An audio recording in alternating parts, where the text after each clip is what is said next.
Hi, everybody. It's Christy Maxfield with Purpose First Advisors, again with Dr. Donna Marino. And we're continuing our conversation about grief in the workplace. This time, we really wanted to focus on dealing with employees who are grieving as the employer, the owner, the boss, and what that really, those questions, all the messy questions that come with that. So, Donna, you teed us up online on LinkedIn with the scenario of you've got an employee who lost a parent 3 weeks ago, and you gave them a week off work, and you've overlooked the late starts and the early leaving and the increased detail related errors. You've lost a parent too. You know how hard that is. And you have to run a business.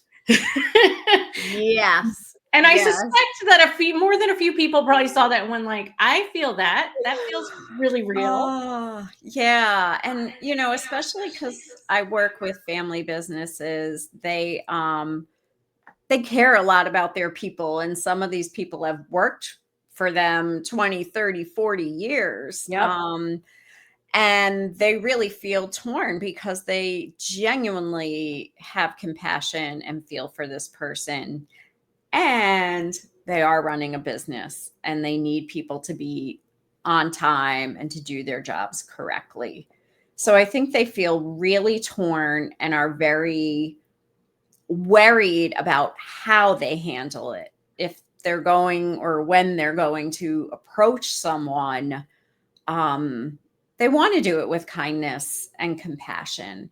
So I think it's a struggle that a lot of business owners have when they know their people personally. And I think both things are really true. It's fair to say there have to be some guardrails because the business has to function. And, we've been talking about how grief is not just death, Correct. right? Yeah. And, it can be, loss of a relationship, whether you're married or not. It could be illness. Yes. It could be a pet who is like family, at least for me, and I know for a lot of people. It could be divorce in that context of relationships, that very specific type of split. Mhm. But Mhm. not always. Sometimes it's not a married couple splitting, but it's a really significant relationship in your life. Right. Right. And we've talked about, most bereavement policies only recognize an immediate family member, a parent, a sibling, a spouse, a child, essentially, Yeah. and don't give bereavement time for aunts, uncles, cousins, grandparents. And for some people, their grandparents are the ones who raised them, or, that cousin was like a sibling. Yep. And so where do we as business owners need to learn some flexibility and adaptability? You brought up the pet issue. There are people who the pets are their children, right? Mhm. And 100%. yeah. And I know that one for business owners is very hard for them Very. to swallow. But Yes, and at the same time, they're trying to figure out, how do I be kind but clear? How do I hold boundaries but create space and grace? mhm, And all their other employees are watching. yes. And Yes. some of those employees are picking up the slack, Mhm. Mhm. which, again, puts them in that role of also feeling like, I really want to give Christy the space she needs to grieve. And I've been shouldering a large part of her workload for the last 3 weeks. Right. And she's now coming back and isn't working at top performance. So not only are you facing it as an owner and your dilemma directly with that employee, you're also dealing with whatever other emotions that brings up, or judgment, frankly. I think there's a lot of judgment Mhm. about what grief should look like, how long it should Yes. take, who you should grieve for, how long you should grieve for them, the getting over it piece. Um, and I think the owner brings a lot of judgment, and I think the employees that are helping to support the person who's grieving bring a lot of judgment. Mhm. Mhm. Yeah, I mean, when we were talking about this, I mentioned coming back to work after my sister died, and I was out for a week in New York helping to make all the arrangements with my mom. And when I walked in the door, my boss and the owner of the company, she meant well, right? The intention, she meant well and said something like, I bet you're glad to be back here. And I was still in shock and not really thinking straight and wanted to meet my obligations, but also, frankly, did not want to be there. And for me, grief was so exhausting that Mhm. the first thing I did when I got home every day was lay down. Yeah. And that's one of the things too with grief is we don't often recognize, people don't often even know what's happening to them, but it takes a physical toll on us as well as a mental toll. Yeah. I think that's really important because I don't think it would surprise anybody who's listened to us talk before or seen even the other work that we do out in the world of one of our suggestions in how to handle this situation is to actually prepare before it happens Mhm. and to also tap in resources as you need them. We can't always prepare in advance, but we can always ask for help. And in this case, the owner asking for help to understand the legal implications of it, but also to understand what's actually going on with this person, right? Like we all understand we feel sad when we're grieving and that can make us feel depressed and that can make us not want to get out of bed and that can make us not pay attention to details. But to really understand that they're not in a place where they can make the same level of decisions that they could make 3 weeks prior. They're Mhm. not in the same position to do the same physical stamina, whether that's 8 hours at a desk or 8 hours behind a piece of machinery for that. It's not the same as it was 3 weeks prior. Right. Um, and that I think is hard to see too, because it's one of those temporary disabilities, essentially. Mm. I mean, I Mhm. hesitate to use that word too much because I don't want to misrepresent it, but they are at a lower capacity for that Yeah. period of time. Yeah, for sure. For sure. Um, And to your point, that might be a time then that the person takes short-term disability, Maybe it is. right? Maybe that's, better than having them show up and not be able to really do the job. Yeah. I know that that also hurts the company in certain ways. And I want to really acknowledge the owners of companies who have to make these decisions because I totally get it. You've got a business to run. Yeah. And that's where I think maybe just thinking about what are fair accommodations that you could provide that allow your business to still function well Yes. and for these jobs to get done. And is it, one of the things that when my father and mother were going through a long divorce, my father stepped down from his foreman role.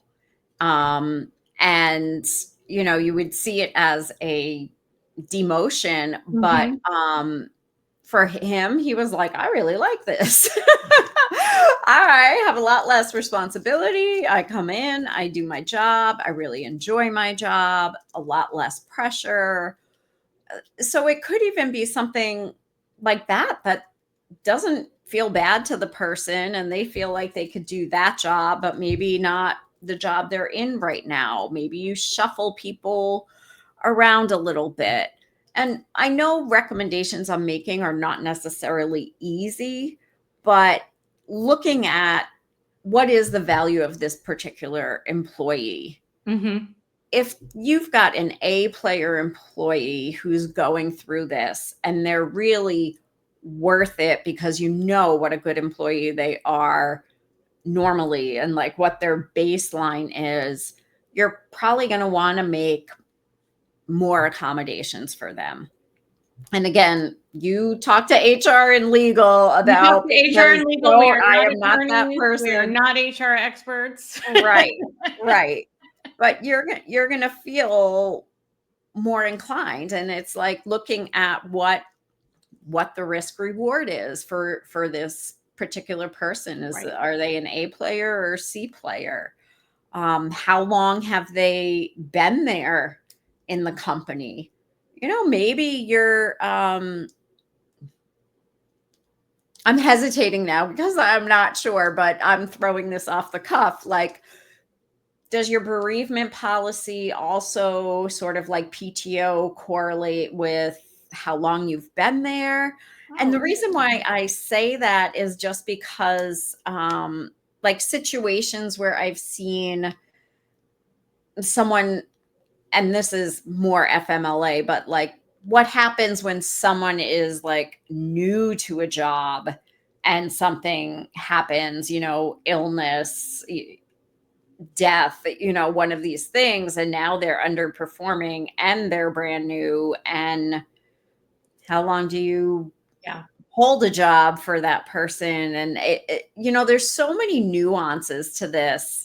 We may have just created a floodgate of calls to HR consultants and employment attorneys by going here. But I think your point is that we have to look structurally at the organization. Like, what does the company need to stay strong, healthy, so that everybody it provides jobs for, including the person who needs bereavement support, are being supported and have the jobs they need. So I think, to your point of a baseline, so kind of going back to what is the baseline performance of this employee?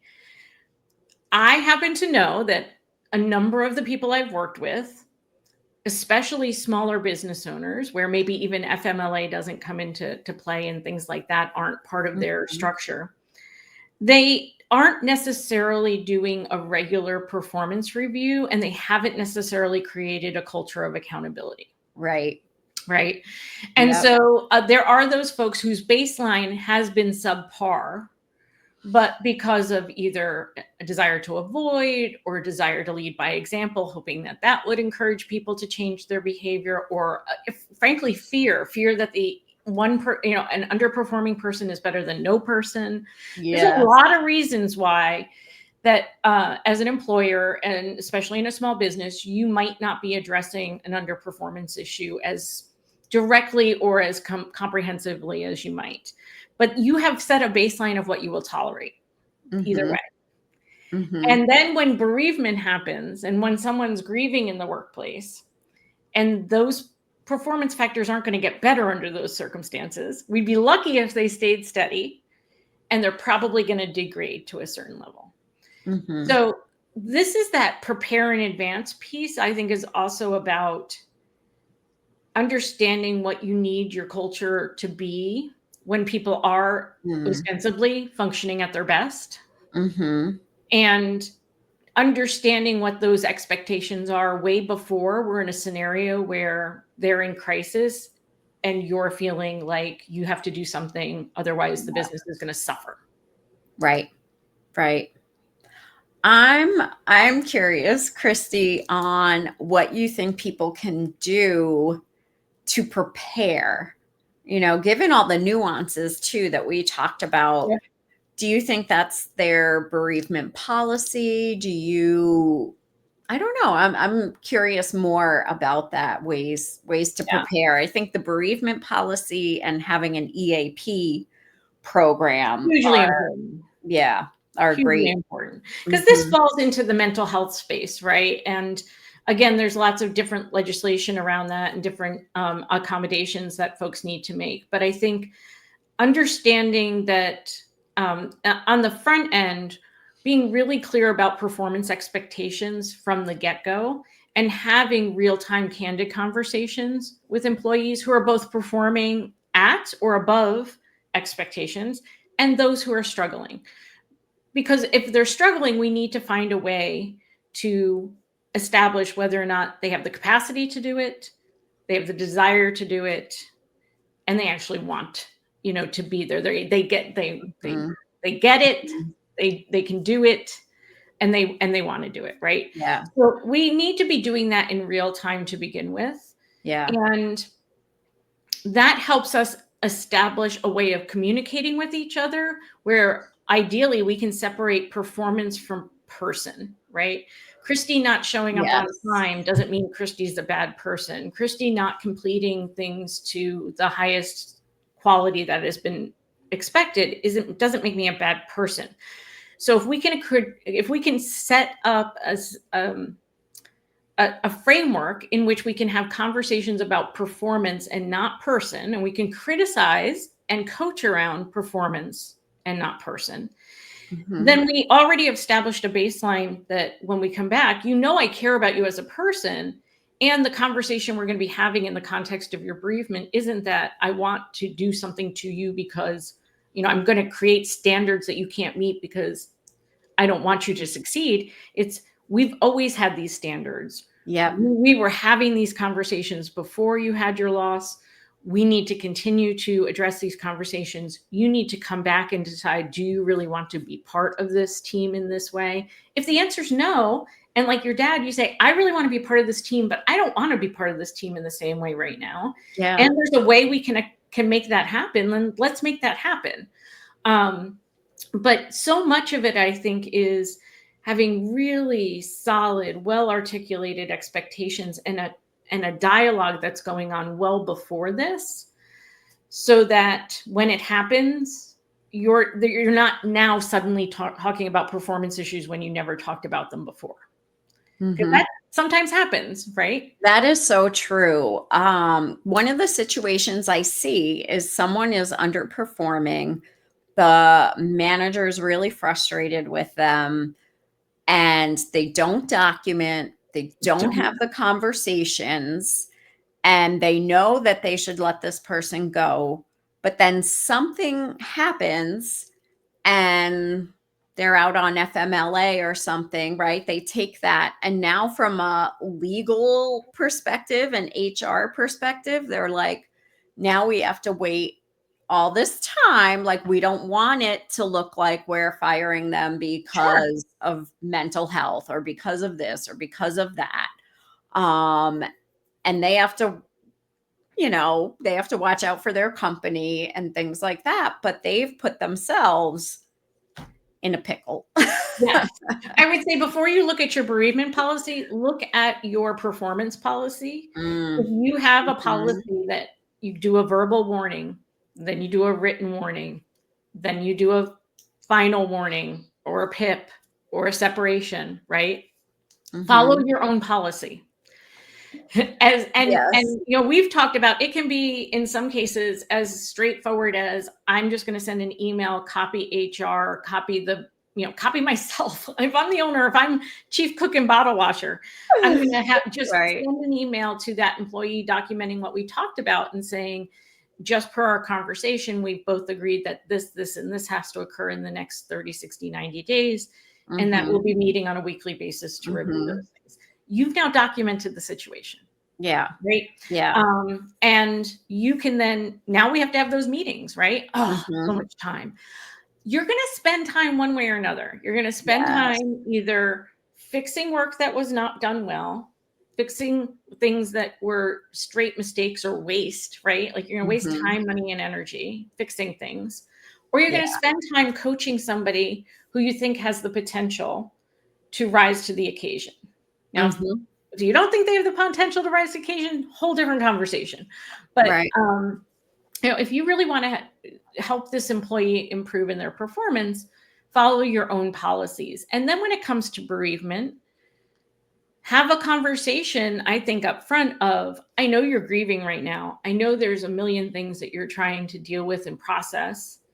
And we need to deploy the leave of absence plan that we've created. So actually, that's what I would say. The other thing you have to do is everybody deserves to go on vacation uninterrupted, to have sick time to take care of themselves and get well when they need to, and time to grieve. So, since you Mhm. can't guarantee that I'm going to be chained to my desk no matter what happens in the world, you should have some sort of plan for when I'm away. And it should know, like, Donna's away, Christy takes on these two things, Bob takes on these two things. We're Yeah. trained enough and we've done them enough that we feel comfortable executing them. And that is our short term. Maybe it's a 2-month. I'm not saying you're having a 2-month bereavement, but I'm just going to say, in the event of an emergency, we know we could tread water for 2 months with these people doing things they've been trained to do and given time to practice. Okay, that's our strategy. I was talking with somebody the other day and talking about tariffs and how they're impacting. And he said, in my line of work, if you don't already have a government, it was government shutdown. It was tariffs and government shutdown. He's like, if you don't already have a tariff plan and you don't already have a government shutdown plan for my line of business, I can't even imagine why you won't have those things, right? Because he said it's not if they're going to happen, it's when they're going to happen. And we've been through them. And now we know what it means to go through them. And now we can have a plan that we implement when it happens. Right. Now you know you need a pandemic policy. Now you know you need a pandemic policy. You need a work from home policy or remote work policy or a bring your kid to work policy or you know, what are the accommodations you've been able to build in? But all of that has to happen before somebody is experiencing the loss. And that's you know, that's a big thing with smaller businesses, family businesses. Not that all family businesses are small, because they're not. But less corporate businesses, I see them, you know, writing the performance policy, but not following through on it, not actually documenting, not cross-training people, having a lot of things undocumented. There's, you know, and it's nice to not be rigid with rules. It's one of the great things about the culture of these types of companies. But especially as they're scaling, those things have to be put in place. And you have to think about if this person takes, you know, has to take a lot of time off, or I mean, even a day off, you have to be prepared for those things and think ahead. And I know the reason people don't is often I'm stretched too thin and I don't have the time, but it's going to cost you more time if you end up in that situation without a plan. Yes. So we acknowledge what we are suggesting is hard. And you don't have enough time and you don't have enough people and you're stretched too thin. And when this all comes down the pike, you're going to deal with it one way or the other.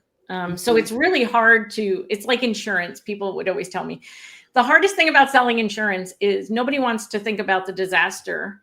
And in most people's minds, I'm sure there's studies about it, we underestimate the odds of bad things happening to us and overestimate the odds of good things happening to us. Yes. So it's really hard to put ourselves in those moments, but that's also where having, even once a year, having an outside facilitator come in as you're thinking about the year that you're wrapping up and the year that you're going into, there could be some scenario planning. You know, this also happens a lot too, and this is not grief related. Hopefully this is not grief related, but we lose employees have to be accommodated when there's pregnancy or other injuries or things like that. So like you said, there's this plan you created can have a lot of applicability and take a lot of the stress off deploying it in the midst of everything kind of coming apart or falling together, however that may be. Right. I'm looking at my notes because, you know, we are brilliant and we did in advance. One of the things I remember sharing with you is that I have a client right now who has an employee whose spouse is terminally ill. And she has thankfully not passed away. And they are still aggressively pursuing treatment. And it is a straight up fact that he's not able to be fully present anywhere right now on his job or anywhere else, because this is an all-consuming situation. And they left it to like ask for help. Your priority this quarter is to ask for help. There's almost nobody who's good at asking for help on a good day. Exactly. And so it put all the onus on him to ask for help. And it felt Mhm. like that same expectation of when someone's going through a crisis, a friend or a family member, every time I see feedback from that person, it was really nice you offered help if I need it, but I can't even think of the things that I could possibly need help with. Right. But if you said to me, I'm coming over on Tuesday to vacuum and dust the house for you, you've just taken care of Right. something that you knew needed to be done, and now I don't even have to come up with it, and I don't have to ask.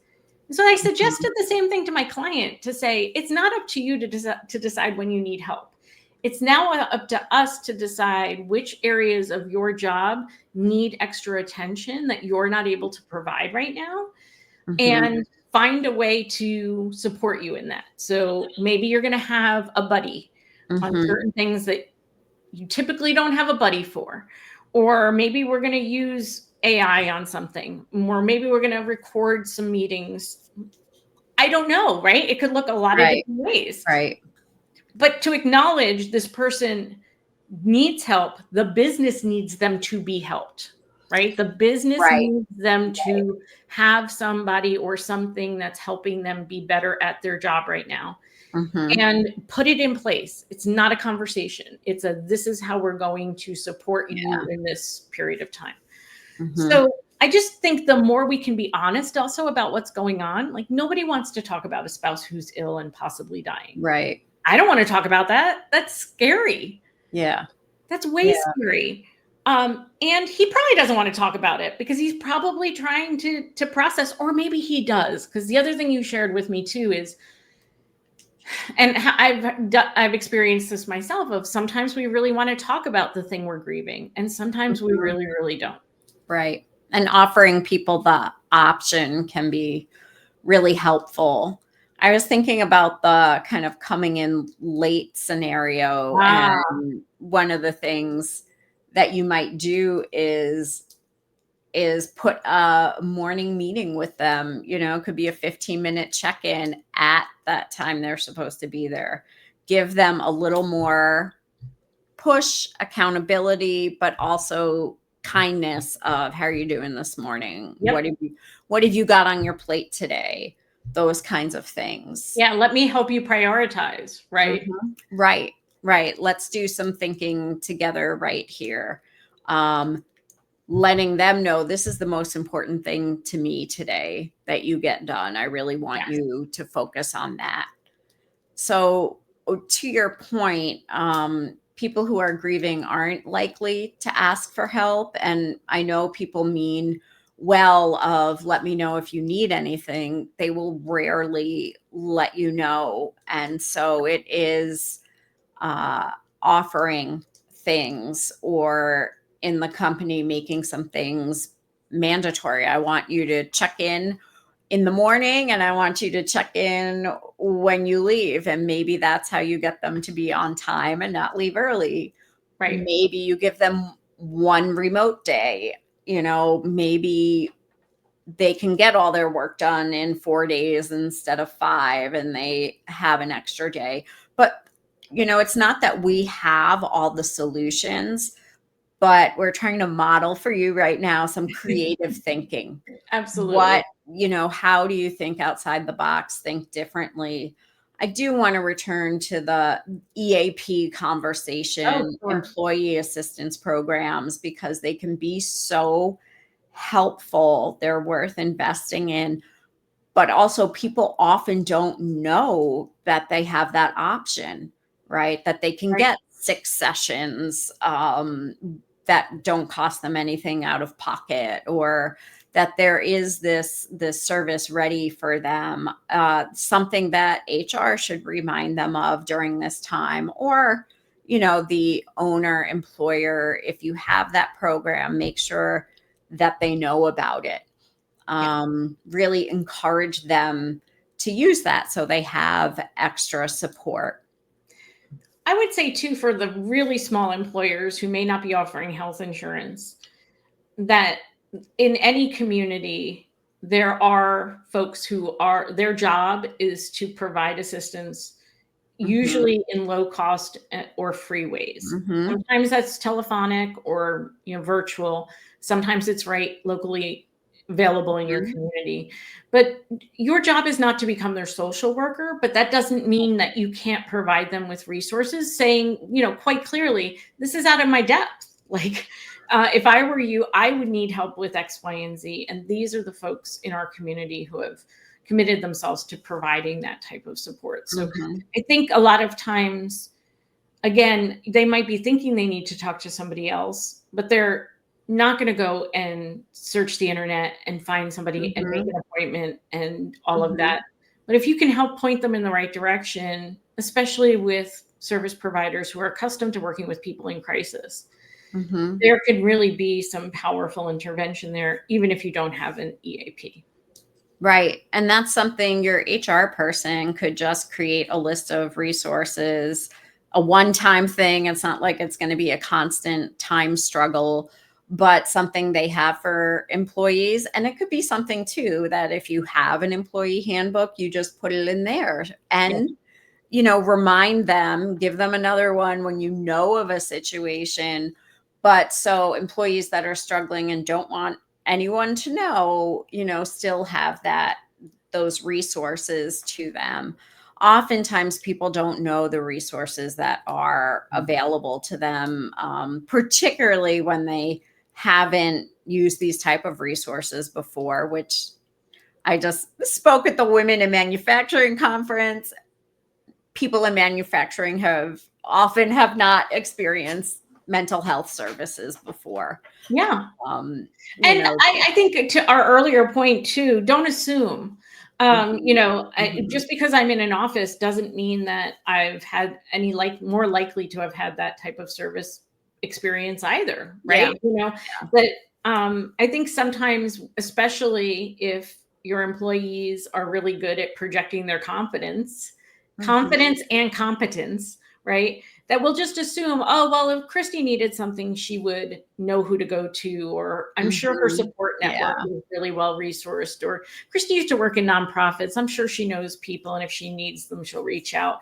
I think mhm, if we can withhold judgment and not make assumptions about what people need, what people have access to, but also how grief will look for them. yeah, We also know that it's a long arc, right? That it doesn't happen in a discrete time period. right, It doesn't happen right, at a certain speed or sequence, and there's no real done.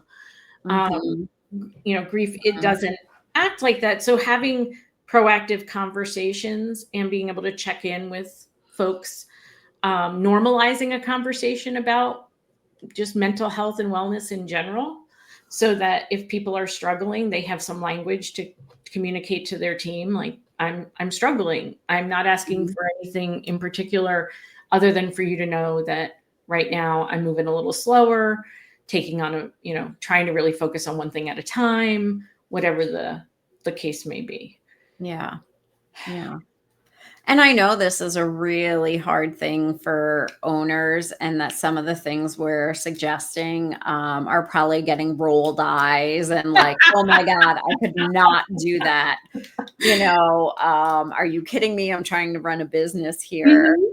But to your point too, Christy, like we're not asking you to be the mental health provider either. No, You should not. no, You please are don't play that you role. are not their therapist. I had this conversation with a manager who, an employee's personal stuff was getting in the way of their performance. And he's like, well, where's that line? I want to, coach him up as an employee, but I'm not his therapist. And just one of the things we did was try to define that line and coaching him up in professionalism and behavior, but saying, have you considered working with someone on your confidence or on those things? And again, check in with your HR and your attorneys about the boundaries and what you can say. But if you say it in general, like maybe it would be helpful to work with someone on that. Um, so just again, like thinking outside the box, knowing what your lanes are, knowing what the business needs and being frank about it, being proactive about what expectations are ahead of time, what resources your people may need. I see people in crisis in an organization, and then they're trying to find the resources, and then they're like, what do we do in these situations? And you're not going to think of every situation, but if you have a meeting like you're talking about, Christy, with scenario planning, it's amazing when you get talking how you start thinking of things, or I mean, sometimes a situation happens and then in hindsight you're like, okay, Yeah. this is how we handle this. Right. I know we're going to talk about suicide in our next meeting, but that's one, like, what are your policies around that? Do you know that if you're worried about an employee, that you can call the police if they're making threats? You can call to have them take them to a hospital if they Right. won't go, right? Not a pleasant thing, but do you know how to offer that person enough support, and also, frankly, cover your own butt, right? I mean, you care about the person, but do you want someone coming back and blaming you for something? Right. Right. One thing people don't know about is calling the police to do a wellness check on someone. And Yes. that can be like, hey, they didn't show up at work. I mean, Mhm. it doesn't necessarily mean suicide, right? But Right. like, hey, I'm worried about this person. They live alone. They're not here. You can have the police go out to the home and make sure they're okay. Which is why, again, having cultural norms in your organization of, where we start at 8:30. If everybody's usually here at 8:30 and Christy doesn't show up till 10, something's wrong, right? Mhm, If mhm. she doesn't show up at all, something's probably even wrong, more wrong, wronger, Wronger, right? wronger. Something's wronger. Um, but that having having cultural norms doesn't mean that we're policing each other. It Mhm. does set a level of expectation about how we communicate with each other and how we show care for each other, Yeah, all of which builds trust, right? When right. I know you care and you're sincere, and I know you're doing your best, and that I can typically count on you to follow through and be competent at what you're doing. When I start to see those things change, it's one of those ways where we can get folks to the resources they need before that crisis hits. And Mhm. again, I know there's eye rolls here and there. I think what we forget, though, is the only way we can scale our businesses is with people. Yeah. I mean, as much AI and as much equipment as you want, we still need really talented people to be part of our organizations. And they need to perform their jobs at a high fidelity. There are some roles for which 100% it has to be 100%, and it has to be 100% 100% of the time, right? Mhm. And I think if we're more clear about what those expectations are and what it means to be part of your company and to do it the Donna Marino way or the Purpose First Advisors way, Mhm. the easier it becomes to address things when they shift, whether that's for the reasons of grief or otherwise.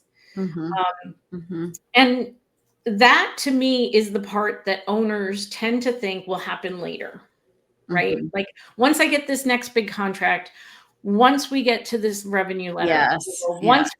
once we can hire an HR person, you're going to have lots of people before you can hire an HR person. Mhm. That's just the way it's going to Mhm. roll, right? So rather than looking at dealing with humans in all of their messiness as other duties as assigned, it is actually a core component of your job as owner and leader. And if you're lucky enough to have a leadership team, it's the core component of their jobs as well. Yeah. And so we're really asking you is to recognize that helping people manage their humanity is Mm. part of the job description. I Sorry, love I know that. you didn't sign up for that. Helping people manage their humanity. Oh gosh, I love that, Christy. That Um, is like, and I think something else you said before, of like, we're not policing them. What I thought about was like, no, it's accountability with care, yes. right? We care about you, and where are you? Right? But giving benefit of the doubt too. Like, this Yes. is a change in behavior if it is, and Mhm. making, I guess, a concerned assumption before a negative assumption. I love that. A concerned assumption. Because I am giving the benefit of the doubt, and because I know we're both committed to showing up as our best, right? And all of that is established well before we're Right. in a moment of crisis together. I have had to have intentionally built that relationship with my employees so Mhm. that when there is a crisis, we can also state the obvious. We can state that I'm not performing at my best. We can have a conversation with the broader team about this person is grieving and is not able to show up the way we need. And that's why we're going to do this plan for this period of time to support them.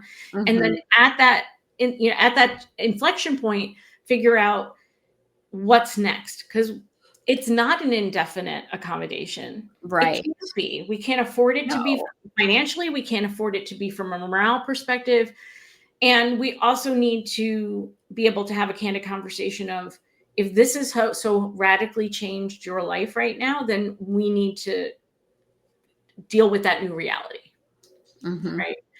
Mhm. Um, so a lot of this means the skills we have to hone are being able to have very thoughtful, intentional conversations, set clear expectations, provide regular feedback, hold each other accountable. Follow through is one of the things that in every workplace, there's somebody upset because somebody doesn't follow through quick Yeah. enough, fast enough, well enough, or at all. Mhm. And we can't wait until the sky is falling to deal with that. So I hope if folks take away anything from our conversation, it's the more we can put the groundwork in place for a culture that is accountable from the outset, from a culture that is dynamic and flexible insofar as possible because it does scenario planning, a culture that's accustomed to calling in experts and relying on the expertise of advisors Mhm. and other specialists when it Mhm. needs to. A Yeah, that's a piece where, companies that I've worked with before who already know me will call me in like, "Hey, we've got this person Yep. in crisis. Could you meet with them, one time, three times, whatever," and allowing them to video call even Mhm. during the workday if needed or after, but to provide that. And like if you're a company that doesn't have an EAP service, this might be Absolutely. something that you choose to have. But when you talk about calling people in, that's an option, and it's one of the ways that um people feel really cared for, and I think is a smaller cost to a company.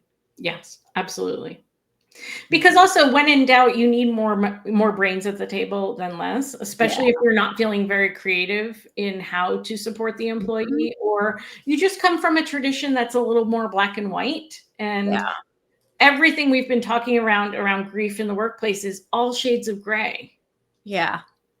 And it's okay that you're the business owner that feels like, "Get out of get over it," Yes, there's but nothing don't act wrong with that way. you You because might think that, but don't act that. It's yeah, okay, don't like, say that out loud, but call one right? of us and say You it, know? because I we've both Right, heard from employers time and again, "Oh, man, I just wish people could show up and do their job.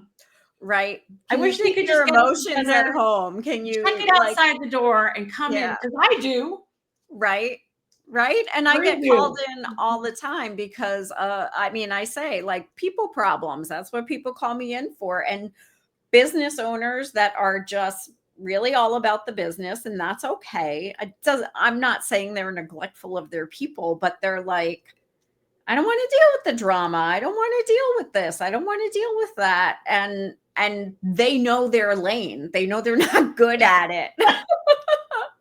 Right? So bring in someone else to take that off your plate, right? You can still be Yep, kind and check in, but take the burden off your plate knowing, hey, that's not my strength, but I want to support this person. yeah.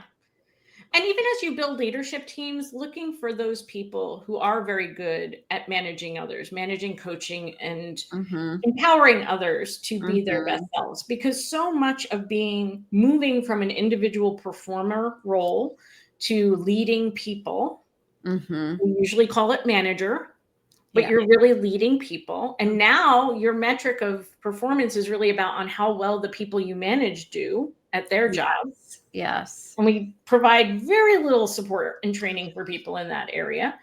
But as you're building a management team and a leadership team, what you're looking for is not only technical experts, but people who can support others in performing in excellence and Yes. understand how to delegate effectively and understand how to create cultures of accountability and to have conversations that make follow through a non negotiable in a way that's about working towards a shared outcome. So Mhm. these are things we hope you're just tuning into even more as an owner, so Mhm. that that part becomes more important as you're evaluating the types of investments you're making in your business, the Right. time investments, the money investments, the expertise investments. This is not a solo sport. No, no. It's something I was just thinking, Christy, we've talked a lot about, you know, from one side about, okay, I'm frustrated. I want to like put a stop to this now. When can I do that and not be a jerk, right? Right. And then I think there's another side where employers let it go on too long because they don't want to have that uncomfortable conversation, or they are taking pity upon the person, that kind of thing. And then we've talked about how that can frustrate your other employees who are working hard and coming in on time, and those kinds of things are picking up the slack. And so both things can be true, and Yeah. it's being, I guess, reasonable and fair and kind, accountability and care. I Yeah. really think that kind of sums it up. Of, we want the kindness, we want the compassion, and there are limits to what your employer can do or afford Yes. to do, or and so the outside resources, I think, are helpful for that, having them And have another place. I think too, if you avoid having hard conversations, whether they're about performance before there is a crisis or performance after and during a crisis, you Mhm. do the person a great disservice, Mhm. because either they think they're performing well and are utterly surprised and shocked when you lose your patience, get to the Yeah. end of your Yeah. proverbial rope and explode, Mhm. or other people take up slack and they're allowed to perform. Or if they honestly believe that that is the level of performance and you don't disabuse them of that, you will never be able to coach them back up if you've let it stand for so long. So for Mhm. the avoiders in the group, and we're not all avoiders, and some Yes, people but exhibit some there are. avoidant tendencies, this is also a great time to tap into whatever other resources in your organization, because there are some people in your organization who will be better at helping you do this, but also those external folks, because performance, having a culture that lets underperformance, failure to follow through, failure to be accountable and be held accountable continue under any circumstances erodes the confidence and trust and performance of your highest performers and your high Mhm. potentials. Mhm. And it's the story of the ages. The squeaky wheel gets all the attention, and these poor folks feel underappreciated Yeah. and really burdened. So we don't want that to happen in a grief scenario, and we certainly don't want it to happen prior to that as well. Right. Because also, one of your high performers one day is going to need their team to rally around them in a time of crisis, when they are grieving or when they are dealing with an inordinate amount of stress. And we need to make it okay to support people with clear understanding of what the company's willing to do, what they're expected to do and show up and do, and then having a way to communicate about what's working and what's not working through that process. Mhm. Mm-hmm. Yeah. Well, Donna, as always, it is a delight to spend time with you and to talk about these complex, messy Right. situations that are really just part of everybody's everyday experience, somewhere. Um, at this very moment, someone is experiencing this in one way, shape, or form and trying to figure it out. And I Absolutely. think the best thing we can offer you is to say, find someone you trust to have these candid conversations with. And if they're not the right person, if there's somebody you already trust, I have no doubt they will connect you with the resources you need. Or Yeah, please reach out to us because, again, even if we're not the right resource for you, we would find the right resources to support you in this. definitely. And Definitely. And I know for some of you, we've probably created more questions than answers, and that's okay too, because this may be the first time you've really thought about it, or this may be something you've struggled with but didn't know even the right questions to ask. And I know for some of you, we threw out some ideas that are some aha moments. So wherever you are at in this journey, the most important thing is starting the conversation, acknowledging it, that it exists in the workplace. Donna, if people want to get with you to grapple on this a little bit more, what's the best way to find you? Shoot me an email, Donna at drdonnamarino.com, or find me on LinkedIn. My handle is also Dr. Donna Marino. So that's the easiest way. Or go to my website. There's a contact page as well, which is Fantastic. Dr. Donna Marino. It's very easy. It's always Dr. Donna Marino. Excellent. No nicknames involved. Yeah. I too use Christy Maxfield to make it easy for everyone. So it's C Yeah. Maxfield at purposefirstadvisors.com or purposefirstadvisors.com or LinkedIn, or, send us a message on this recording and we'll be more than happy to connect with you. As Donna mentioned before, the last topic in our conversation about grief in the workplace is going to be around suicide in the workplace when an employee takes their own life and how that impacts the workplace. And so it's a especially sensitive topic. Want to make sure people understand that that's something we'll be talking about, but also to Mhm. not be surprised if you tune in and that is the topic of conversation. Yeah. And I will be leaning heavily into Donna on that. Fortunately, I have not experienced that firsthand, but I know that you have, and Mhm. that we can really talk about managing that particular type of grief in the workplace. So Yeah. we'll be with you in November to talk about that. Okay. Well, thank you, Christy. And thank Thank you, you. everyone who's watched, and keep the conversation going. Amen. Take care. Bye.